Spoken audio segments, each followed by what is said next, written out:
오늘 고린도전서 강의 14번째 시간입니다. 고린도전서 5장을 한번 펼쳐보십시오. 고린도전서 5장.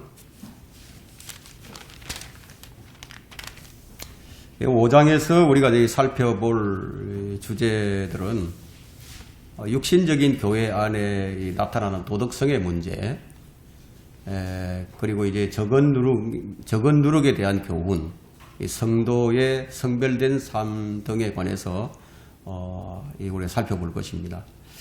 오늘 우리 학습 목표는 죄에 연루된 육신적인 고린도 교회의 모습에서 우리가 교훈을 발견하고 또 하나님의 성전된 그리스도인으로서 성별되고 헌신된 삶을 지향하는 데 그 목표가 있습니다. 바울은 이 4장까지 고린도 교인들의 교만에 대해서 이제 표명을 한 후에 또 다른 5장부터는 또 다른 문제로 이제 눈길을 돌립니다. 그것은 이제 성적 문제였는데 최고의 도덕 수준을 지향해야 할 이 그리스도인들 가운데서 이 성적 타락이 일어났습니다. 그것도 건친상간이 일어났는데, 건친상간이라고 한다면은 성적으로 물러난 사람들마저도 이 건친상간은 비난하는 문제죠. 근데 이런 문제가 일어나 버린 거예요. 교회 안에서. 5장 1절을 한번 보세요. 너희 가운데 음행이 있다는 것은 다 알려진 바로되, 즉 어떤 자가 자기 아버지의 아내를 취하였다는 것이니 그러한 음행은 이방인들 가운데도 없는 일이라. 이렇게 없는 일이 지금 일어나 버린 겁니다. 근데 성경은 이 사람들의 음행을 은폐하지 아니하고 그대로 드러내 줍니다. 사람들은 자신의 죄를 숨기려고 하죠. 자신의 그 부정한 그런 죄들을 숨기려고 하는데, 성경은 이 사람들의 부정을 조금도 숨기지 않고 있는 그대로 다 드러내 버립니다. 지금 우리는 이제 성적으로 가장 문란한 시대에 살고 있습니다. 성경에서의 음행은 실제적으로 부정한 성관계를 지칭합니다. 간음은 이제 음욕을 품고 여자를 바라보는 것만으로도 이미 간음한 것으로 규정을 하고 있죠. 마태복음 5장 28절에는 주님께서 마음의 음욕을 품고 여자를 바라보는 것도 간음한 것이라고 했습니다. 인간은 음행이 없이도 간음을 저지를 수가 있는 것이죠. 마음으로 간음을 저지를 수가 있습니다. 이처럼 성경적인 관점에서 본다면 오늘 통용되는 정의가 반드시 제대로 되어 있지 않다는 것을 우리가 알 수가 있죠. 자, 1절은 사실 입에도 담기 민망한 정도여서 그냥 지나쳐 버리고 싶은 그런 구절일 것입니다. 그러나 이 성경에는 아버지의 아내를 취한 사례가 여기만 나오는 게 아니에요. 구약에서 르우벤이라는 인물을 우리가 본다면은 창세기 35장 22절에서 이스라엘이 그 땅에 거할 때, 그러니까 야곱이 그 땅에 거할 때 르우벤이 자기 아비의 첩 비라에게 들어가 동침하니, 르우벤이 자기 아버지의 첩 비라에게 들어가서 동침을 했다는 거죠. 그래서 성경에 이러한 이 사건들이 일어났기 때문에 신명기 27장 20절에는 자기 아비의 아내와 동침하는 자는 저주를 받으리니 이는 그가 자기 아비의 치맛자락을 덜추었음이라 할 것이요 모든 백성은 말하기를 아멘 할지니라. 이 말에 동의하라는 거죠. 자, 이렇게 기록하고 있는 것을 보면 이런 추잡한 일이 아주 없지만은 않았음을 우리가 알 수가 있습니다. 근데 인간에게는 이렇게 동물적인 죄악의 본성이 내재하고 있고, 또 성경은 이러한 인간의 추악한 죄악성까지도 조금도 숨기지 않고 거리낌 없이 솔직하게 기술을 해줍니다. 구약 시대의 함족 계열의 민족들 사이에서는 이런 난잡하고 혼란스러운 이런 성적 문제들이 빈번하게 발생을 했습니다. 함족, 노아의 세 아들 중에 이제 둘째 아들이 함족이죠. 이 함족은 이시스 여신과 사이러스 신을 섬겼는데, 이 사이러스는 이시스의 아들인 동시에 남편이기도 했습니다. 혼합 종교의 신들인 아스타롯과 탐무스, 그리고 이제 바벨론의 세미라미스와 이 림노제 관계는 이 모자 관계죠, 모자 관계. 아들이면서 남편이 되는 아주 괴상한 이중 관계를 가졌던 자들입니다. 이런 구약 시대의 난잡한 성관계가 이 고린도 교회에 일어나 버린 거예요. 바울은 그런 일이 이방인들 가운데도 없는 수치스러운 일이라고 개탄을 합니다. 이제 고린도전서는 로마서는 이 신약교회 이제 교리서를 이제 교리라고 할 수 있죠. 신약교회 교리라고 할 수 있고, 또 고린도전서 전후서는 책망을 지금 책망을 하고 있습니다. 2절에 볼까요? 2절에 바울은 이제 수치스럽다고 해서 그냥 뭐 덮어둔 채로 뭐 시시하려고 그냥 하지 않았던 겁니다. 2절에 보니까 그런데도 너희가 통곡하기는커녕 교만해져서 이런 행위를 한 자를 너희 가운데서 쫓아내지 아니하는도다. 너희가 통곡하기는커녕 교만해져서, 이게 무슨 뜻이죠? 이런 짐승 같은 음행을 저지른 자가 회중들 가운데 있는 아주 부끄러운 처지인데도 고린도 교인들은 자신들이 가진 영적 은사를 덜먹거리면서 우쭐댄다는 거예요. 우쭐댔어요.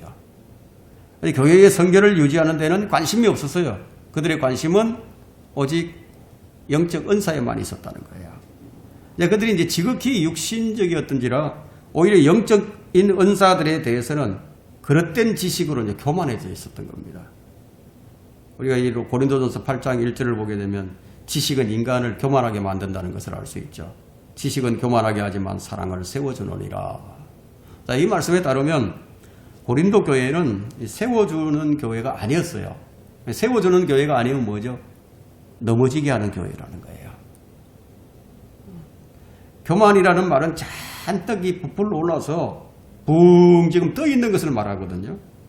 지식이란 바로 사람들에게 이렇게 바람을 잔뜩 집어넣어서 아주 풍선처럼 공중에 붕 뜨게 만들어줍니다. 이 고린도 교회 사람들이 영적 은사들에 관해 이 그릇된 지식으로 인해서 바람이 잔뜩 들어가서 이 풍선처럼 하늘을 지금 날고 있는 거예요. 자, 이런 모습을 여기 고린도전서 5장 2절에서는 뭐라고 표현하고 있느냐? 교만이다, 이렇게 표현을 합니다. 교만하다. 오늘날에도 보세요. 이 은사주의자들이나 지식주의자들이 있죠. 이런 자들은 교회 내에서 도덕적 타락상이 빈발하게 발생하는 것은 어찌 보면 이 은사주의자들 교회나 지식주의자들의 교회 내에서는 당연한 것일 수도 있어요. 그들은 이제 잔뜩 바람이 들어간 풍선처럼 이제 붕 떠 있는 거죠. 그런데 그들이 딱하게도 그러한 것을 뭐라고 생각하느냐 하면 성령 충만이라고 믿는다는 겁니다. 그들에게 바람을 잔뜩 집어넣어주는 자가 누군지를 전혀 모르고 있는 거예요. 바울은 음행을 저질러 그리스도의 이름을 더럽히는 자들을 지역교회 내에서 쫓아내야 한다고 지금 명령을 하고 있습니다. 이 사건은 다 알려진, 모르는 사람이 없을 정도로 다 알려진 추문이었다는 겁니다. 여기 보니까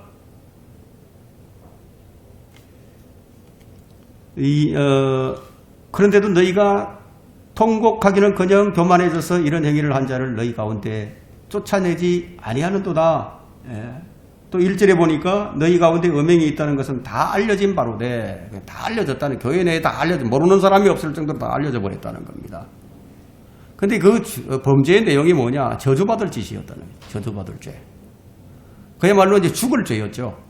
이런 악한 자는 마땅히 징계하고 교회에서 추방해야만 했는데, 그런데 통곡하기는커녕 육신적인 일에만 몰두하고 있었고 영적 은사에만 들떠 있었다는 거예요. 그래서 이제 어떤 일이 일어나느냐면 파벌을 만들어서 서로 자신들이 아주 이 유치한 신앙적 우월성을 주장하면서 다투는 일에만 몰두하는 바람에 이 최악의 도덕적 타락에 대해서는 그냥 관용하고 있었던 겁니다. 왜 이렇게 되었는가? 누구 하나 뭐 할 것 없이 육신적인 자들이었기 때문에, 그러니까 서로 모른 척할 수밖에 없었던 것이죠. 서로가 다 육신적이다. 떳떳지 못한 자들은 겉으로는 점잔을 빼면서 가능한 한 악을 방관하는 법이에요. 그러나 바울은 이런 문제를 공개적이고도 공식적으로 엄중히 다루도록 지금 촉구를 하고 있습니다. 그는 바로 앞장에서 4장 5절에 보면 그러므로 때가 이르기 전 주께서 오시기까지 아무것도 판단하지 말라고 충고한 바가 있습니다. 자, 그러나 그것은 이제 그렇게 말한 것은 사건의 전모를 알 수 없는 아주 사적인 죄들에 대해서 이 개인적인 정죄를 금지했던 충고였지 공개적으로 다 알려진 것을 이 모른 채 하고 넘어가라고 한 것은 아니었다는 거죠. 다 알려진 사건이다 이러면 사실 이게 통곡해야 할 범죄였는데 저주받을 공개적인 악행이었기 때문에 그것이 그리스도를 모독하고 지역교회 회중의 관정에 아주 치명적인 손상을 입히는 가정한 죄였는데 그리고 마땅히 추방을 해야 했죠. 그런데 그렇게 하지 않았다는 겁니다. 자, 이로 인해서 이제 바울은 일종의 이제 징계위원회를 아주 인상적으로 지금 제시를 하고 있습니다. 3절에 보면 이제 거기 나오는데 내가 참으로 몸으로는 떠나 있으나 영으로는 함께 있어서 이런 행위를 한 그 자를 내가 마치 거기에 있는 것처럼 이미 판단하였느니라. 몸으로는 떠나 있는데 영으로는 함께 있다. 자, 이 말은 이제 서로를 위해 기도하는 그리스도인들은요. 비록 육신적으로는 몸은 멀리 떨어져 있어도 영으로는 늘 함께 있습니다. 여기서 영이라고 하는 것은 성령이 아니고 사람의 영을 얘기합니다. 이처럼 이 사람의 영도 시공을 초월하죠. 그리스도 안에 있으면 그렇습니다. 자, 우리의 영은 지금 주님과 함께 천상에 앉혀 있기도 하고 지금 우리 안에도 있다는 거죠. 영으로 함께 있는 그리스도인들은 서로 떨어져 있으면서도 서로 함께 기도하고 있고 함께 기뻐하고 함께 슬픔을 나누게 됩니다. 바울은 이 부분을 지금 어떻게 설명하느냐. 골로새서 2장 5절에는 비록 내가 육체로는 떠나 있으나 영으로는 너희와 함께 있어 기뻐하며 너희의 믿음의 질서와 그리스도를 믿는 너희의 믿음의 굳건함을 보노라. 몸으로는 떨어져 있다는 거죠. 그러나 영으로는 함께 있다는 겁니다. 내가 거기 있는 것처럼 이미 판단하였느니라. 바울은 영으로는 그들과 함께 있었기에 이 사건의 전모에 대해서 이미 나름대로 이제 판단을 하고 그에 상응하는 조치를 이미 취해 놓았던 겁니다. 그래서 그는 자신이 가장 신뢰하고 있는 디모데를 그 교회에 파견하기로 했습니다. 디모데의 수중에는 이미 어떻게 할 것인지 결정된 판결문이 들려져 있었던 거죠.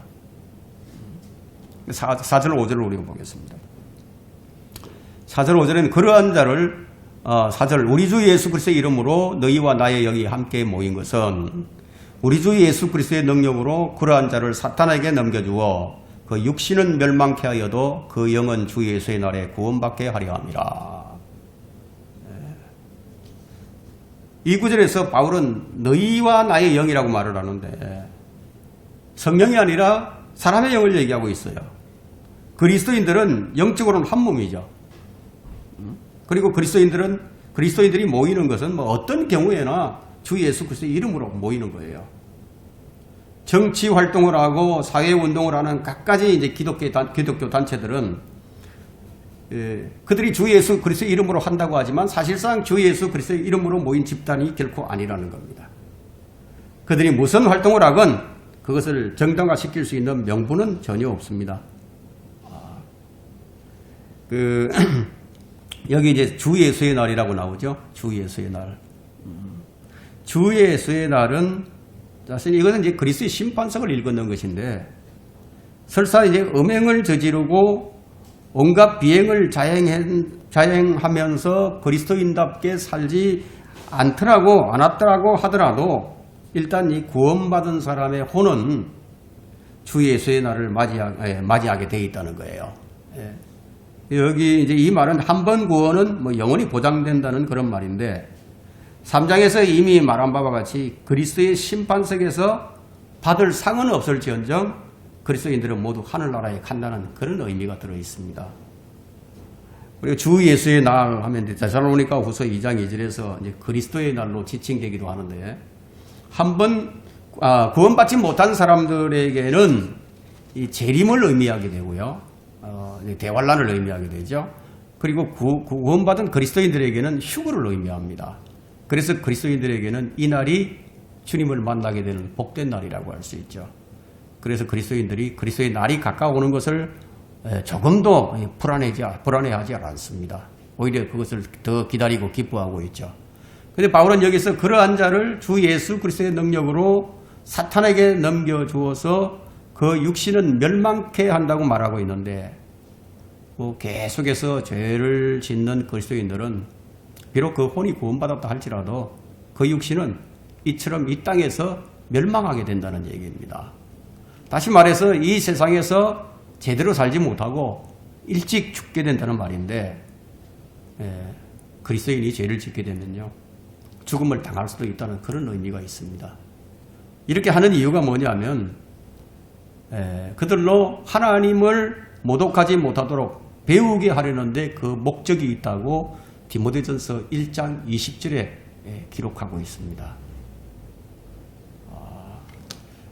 그렇다고 해서 어떤 사람을 대상으로 해서 저주 기도를 한다고 해서 그 사람을 사탄에게 넘겨줄 수 있는 것은 아닙니다. 사탄아 하고 이 악인을 데려가라 말할 수도 없고요. 그렇게 말을 한다고 해서 그 사람이 사탄에게 넘겨지는 것도 또한 아닙니다. 여기서 그러한 자란 이미 구원받은 사람임을 우리가 잊지 말아야 합니다. 그런 식으로 그리스도인들을 사탄에게 내어준다는 것이야말로 사탄의 계략에 말려든 것이죠. 사탄에게 내어준다는 것은 어떤 의미가 있냐면 하나님의 교회의 안전한 영역으로부터 쫓겨난 결과를 말할 수 있어요. 쫓아냈다는 거죠. 그를 위해서 기도해주지 않는다는 뜻이 되고, 그를 세상에 내던진 채 버려진 채로 내버려둔다는 뜻이 되고, 아무도 변호해주지 않는다 이런 뜻이 있습니다. 그리고 하나님의 허용하심 가운데서 사탄이 마음대로 그를 알아서 하도록 내버려둔다는 그런 의미죠. 마귀가 그를 죽게 만들도록 내버려진 그런 신세가 된 사람이라면 얼마나 불행한 사람인가 한번 생각을 해보세요. 고의적으로 그리스도인이 계속 죄를 짓게 되면은 하나님께서 어쩔 수 없이 이 자녀들을 징계를 하셔야 되잖아요. 매질을 하게 되죠. 이건 성경적으로 분명한 사실입니다. 이러한 사례는 고린도전서 11장 28절에서 30절에 잘 나타나 있습니다. 11장 28절부터 30절을 볼까요? 사람이 자신을 살펴보고 나서 그 빵을 먹고 그 잔을 마셔야 하리니 이는 주의 몸을 분별하지 못하고 합당치 않게 먹고 마시는 자는 자신의 저주를 먹고 마시는 것이기 때문이라. 이 때문에 너희 가운데 많은 사람이 약하고 병들었으며 상당수가 잠들었느니라. 주의 만찬에 잘못 참여하게 되면은 상당수가 약할 수 있고 또 죽을 수도 있다는 거죠. 자, 이 구절은 이제 주의 만찬에 관한 구절이지만 우리가 자신을 돌아보고 자신의 죄를 그리스도의 보혈로 씻지 않은 채 주의 몸된 교회에 손을 대게 된다면은 죽을 수도 있음을 경고하고 있는 거예요. 이처럼 형제 그리스도인들이 악한 범죄를 명백하게 저지른 자를 교회에서 추방하고 더 이상 그를 위해 기도해 주지 않게 되면 그 육신은 망하거나 죽게 된다는 그런 의미입니다. 그러나 그 영은 그리스도의 날에 구원을 받게 됩니다.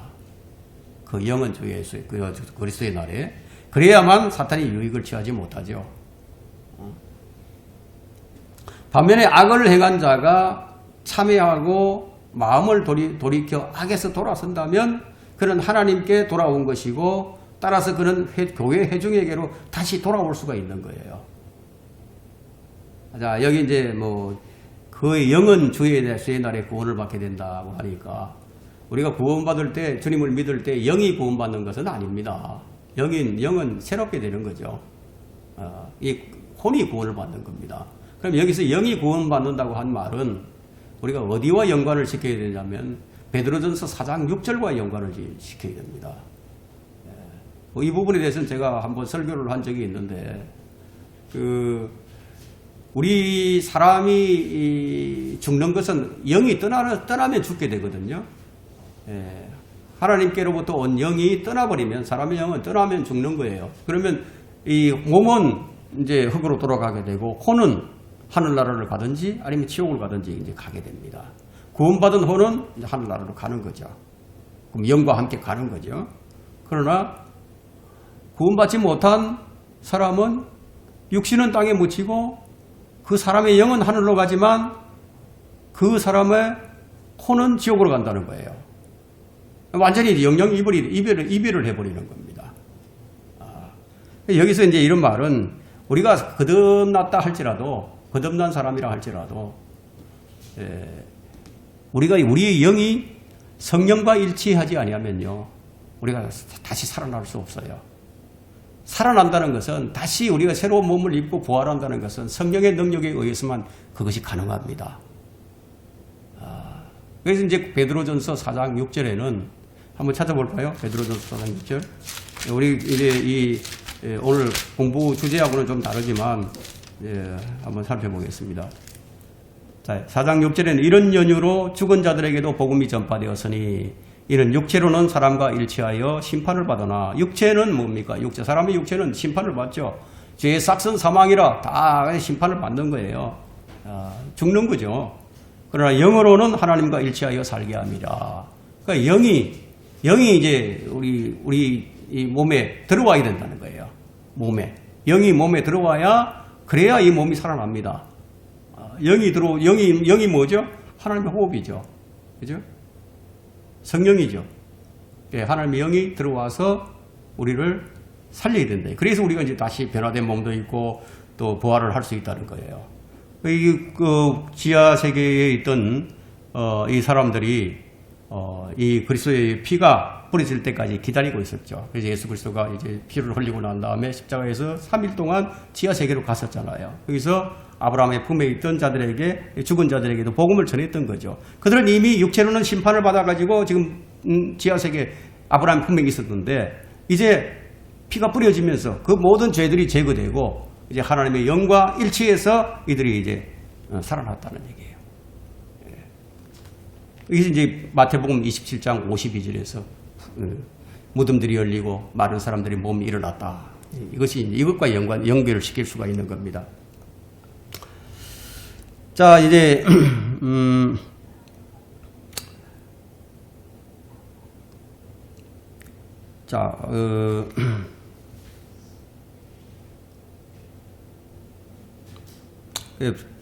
반면에 악을 행한 자가 참여하고 마음을 돌이켜 악에서 돌아서게 된다면은 그는 하나님께 돌아올 것이고 따라서 그는 교회 회중에게로 다시 돌아올 수가 있습니다.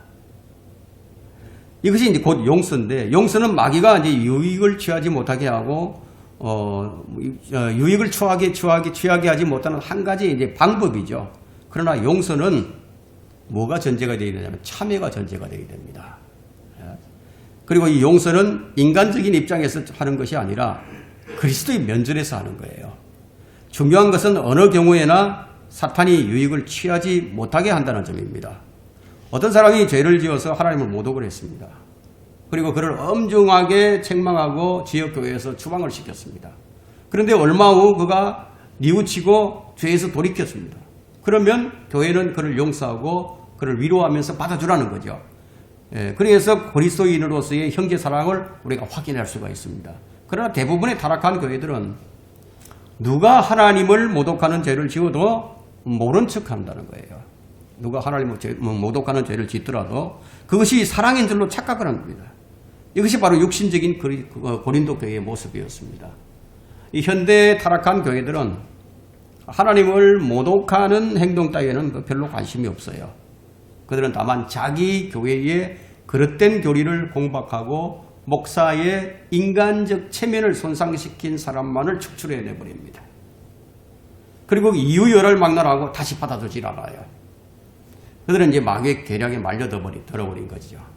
마귀는 그러한 교회에서 마음껏 유익을 취하게 됩니다. 이것이 마귀 들린 교회의 유형인데, 개인적으로도 마귀 들릴 수 있고요, 집단적으로도 마귀 들릴 수가 있어요. 사람들은 그리스도인들이 어떻게 마귀 들릴 수가 있느냐 하고 의문을 갖는 사람들도 있습니다. 비록 그리스도인이라 할지라도 늘 죄를 자백하고 또 기도를 통해서 하나님과 이 온전한 이 빛의 관계를 유지하지 않게 되면은 그 틈에 마귀가 그를 점령을 해버립니다. 구원받지 못한 사람은 전적으로 마귀가 점령하고 있는 사람들이죠. 그러나 구원받은 사람에게도 마귀가 들어와서 구원받은 혼만 제외하고 모든 것을 다 점령해 버릴 수가 있다는 거예요. 이 마귀가 그리스도인들에게 들어오게 되면 그의 상상력을 점령을 해버립니다. 그리고 그의 마음을 지배를 하고 정신을 장악해 버리죠. 그리고 상식 이하의 말을 하게 하고요. 말과 생각과 의도를 제압을 하면서 행동과 동기와 행위들을 조종하고 거기다가 손과 발, 눈, 코, 입, 이 할 것 없이 무엇이나 닥치는 대로 자기 손아귀에 넣을 수가 있습니다. 실제로 이제 목사들 가운데도 상식에도 못 미치는 말을 계속 하는 사람들도 있죠. 그러나 겉으로는 목사예요. 혼이 구원받았기 때문에 혼은 어쩔 수 없다고 해도 다른 것들이 마귀의 점령을 당해버리게 되면 그 사람의 평안은 끝장이 나버립니다. 만일 마귀가 그의 한쪽 눈을 빼앗아가 버렸다면 평안을 유지할 수가 없게 되겠죠. 만일 마귀가 그 사람의 마음과 생각을 장악해 버렸다면 그가 올바른 분별을 할 수가 없게 되겠죠. 여러분이 생각할 때 자, 우리 목사는 좀 이상하다. 상식에도 못 미치는 말을 자꾸만 한다. 그러면 그는 마귀에게 점령당한 사람이에요. 그러나 이러한 마귀를 대적하고 제압할 수 있는 방편이 그리스도인들에게 주어져 있습니다. 우선 무엇보다도 원칙적으로 죄를 짓지 않는 것이 가장 좋은 방법이죠. 잠언 16장 3절에는 너의 일을 주께 맡기라. 그리하면 너의 생각들이 바로 서리라고 했죠. 우리 생각이 바로 서려면은 주님께 우리의 모든 일들을 맡겨야 된다는 거예요. 모든 것을 주님께 맡기고 죄를 짓지 않게 되면 마귀가 틈을 얻지 못합니다. 여기서 가장 한 가지 중요한 것은 모든 것을 그리스도께 복종시키는 거예요. 굴복시키는 거. 이 굴복이 선행이 되어야 됩니다. 이것이 선행되지 않으면 우리는 육신을 따라 살 수밖에 없게 되고 마귀에게 틈을 줄 수밖에 없게 됩니다. 그래서 고린도후서 10장 3절과 5절에는요. 3절부터 5절은 우리가 이제 꼭 이 구절은 좀 암송을 하고 있어야 할 구절인데 고린도후서 10장 3절과 5절, 3절부터 5절부터 한번 보겠습니다. 5절까지 봅니다. 이는 우리가 육신 안에서 행하지만 육신을 따라 싸우지는 아니함이니 우리의 전쟁 무기는 육신적인 것이 아니요 오직 하나님을 통하여 견고한 요새들을 무너뜨리는 능력이라. 여러 가지 구상과 하나님을 아는 지식을 거역하여 스스로 축켜 세운 모든 높은 것들을 무너뜨리며 모든 생각을 사로잡아서 그리스도께 복종케 하니 했죠. 네, 복종케 하니.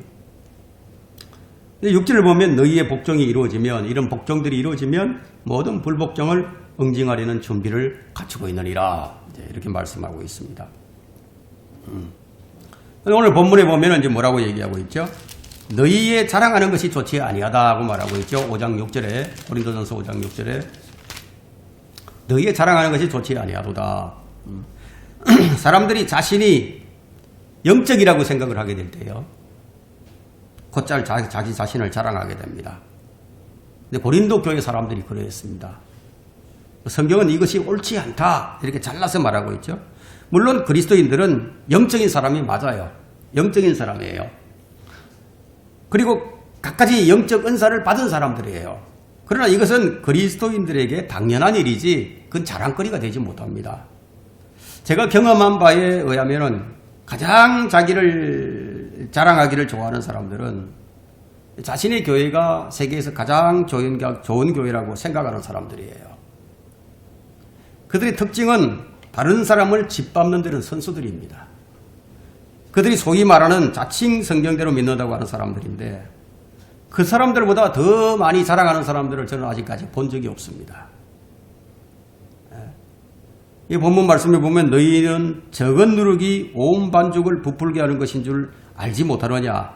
자, 이 구절은 갈라디아서 5장 9절에서도 반복되고 있는데 신약에서 누룩에 대해서 정의를 내리고 있는 것은 여기 말고요. 마태복음 16장 11절에 있습니다. 누룩은 거짓교리라고 했죠. 고린도전서 5장 6절에서는 지금 타락한 삶을 얘기하고 있습니다. 마태복음 6장 11절과 12절에는 너희는 내가 너희들에게 빵에 관하여 말한 것이 아니고 바리새인들과 사두개인들의 누룩을 조심하라는 것임을 어찌하여 깨닫지 못하느냐고 하시니 그때야 그들은 주께서 바리새인들과 사두개인들의 교리를 조심하라 하신 것을 깨닫더라. 그 누룩이 뭔지 분명하게 제시하고 있죠. 그 누룩은 성경 어디에서건 선한 것과는 전혀 관계가 없어요. 부정적인 것을 나타냅니다. 그러니까 철없는 사람들이 이 구절을 왜곡해서 누룩이 교회 성장을 일컫는 말이다. 누룩이 교회 성장을 가져온다. 이렇게 얘기하는 사람들이 있습니다. 그들은 반죽이 부푼다는 것이 교인들의 숫자가 늘어나는 것을 말하고 있고요. 누룩은 교회 성장을 가져오는 아주 적극적인 홍보 활동이라고 그렇게 얘기를 합니다. 왜냐하면 적은 누룩이 온 반죽을 부풀게 한다고 했으니까. 하지만 그것은 성경이 말하고 있는 누룩의 정의가 아니죠.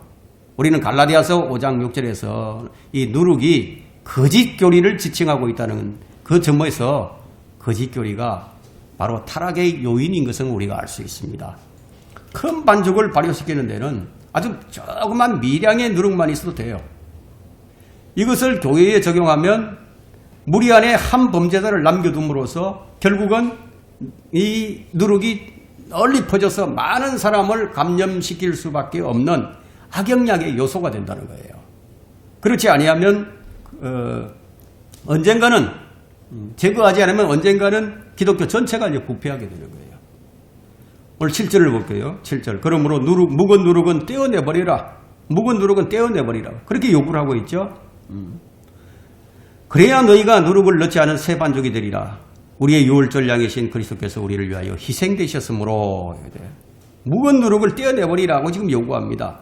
바울의 논점은 묵은 습관들은 나쁜 것들일 뿐만 아니라 그것들이 지금 부패해져 가고 있다는 것을 지금 말하고 있습니다. 누룩은 전체에 다 퍼질 때까지 그 활동을 계속 할 겁니다. 그러면 취해져야 할 조치가 뭐예요? 그것들을 완전히 제거해버리는 거죠.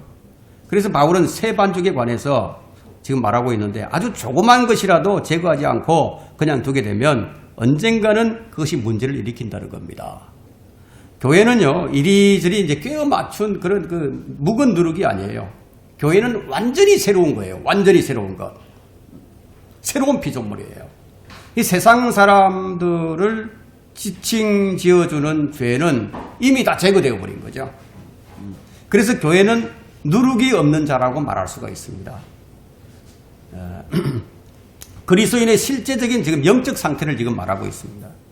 여기에 함축된 의미는 이 묵은 누룩은 다시 받아들여서는 안 된다는 거죠.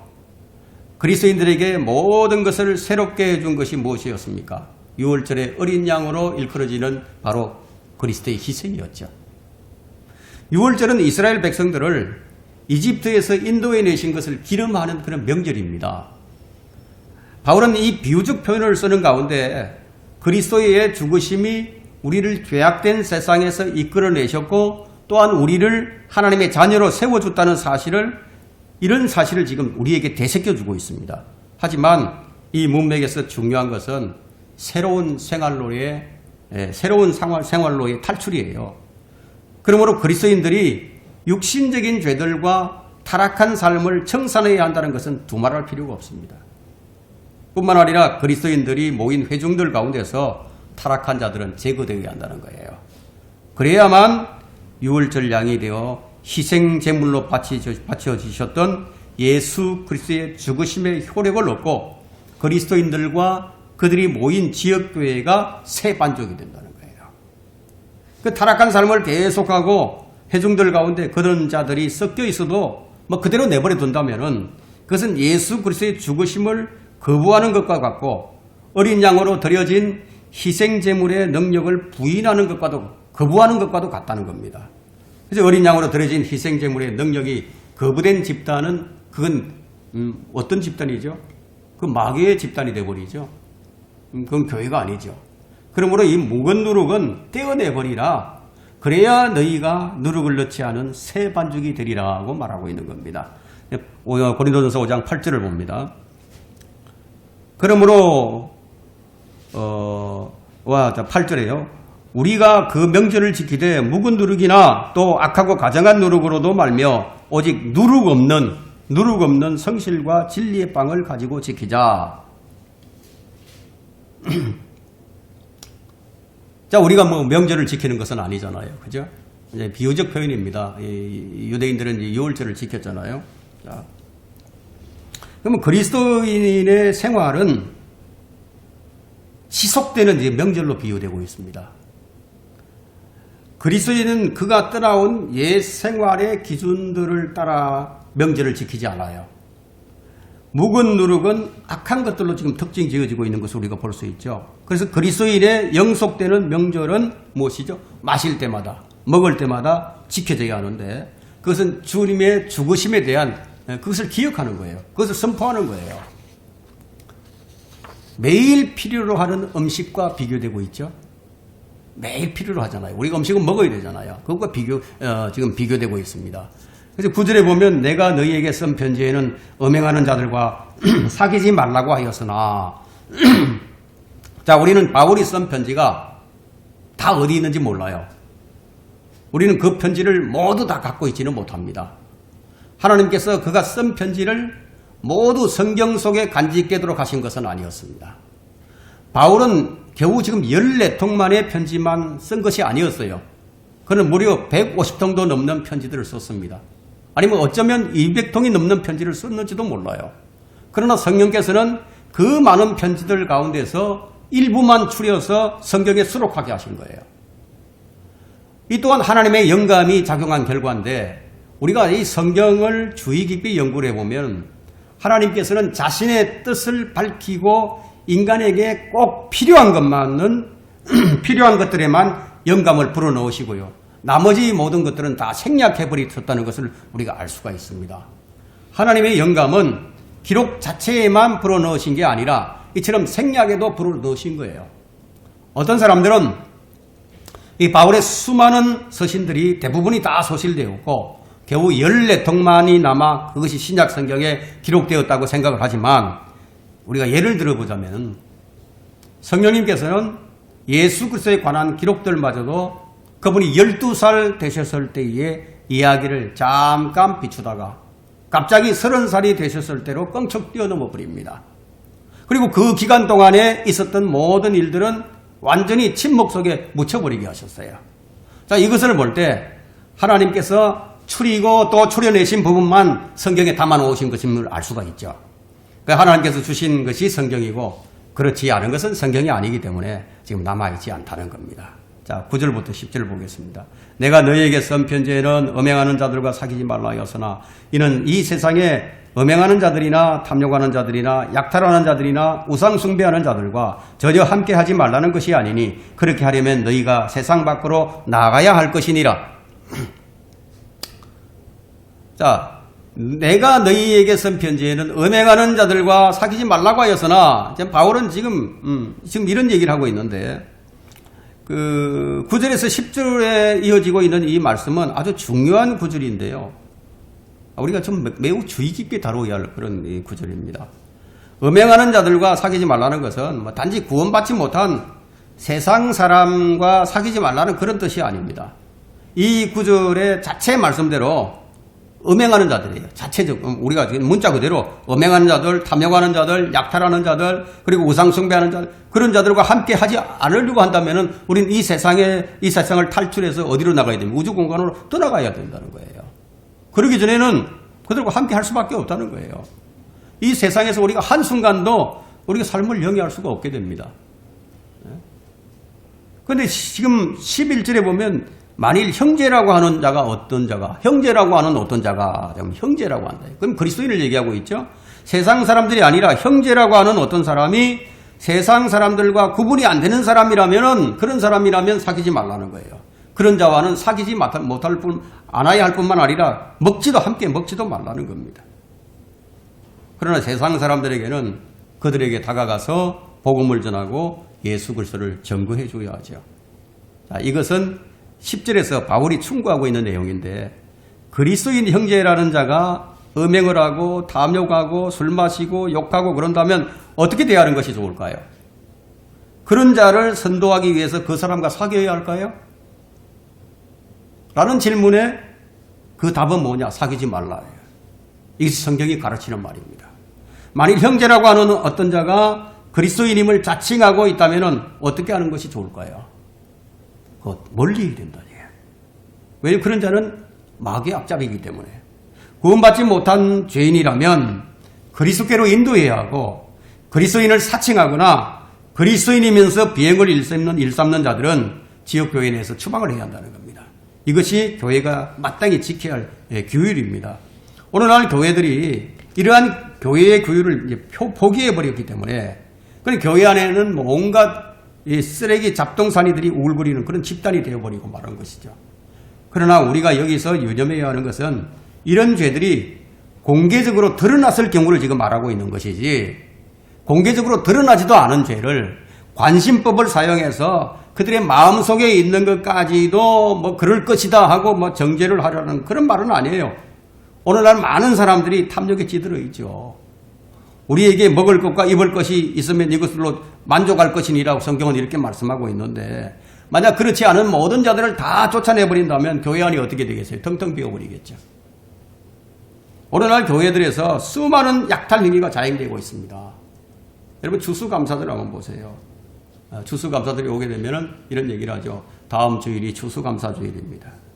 1년 동안 수수한 것에 대한 감사의 의무를 우리가 잊지 맙시다 라고 말을 하면서 또 11조를 안 내고 하나님의 것을 도둑질하면서 그렇게 되면 사업이 망하거나 자녀들이 죽게 된다거나 집이 불타버린다거나 하는 따위의 메시지를 아주 교묘한 말로 포장을 해서 회중들에게 던진다 이거예요. 이런 것이 바로 약탈 행위입니다.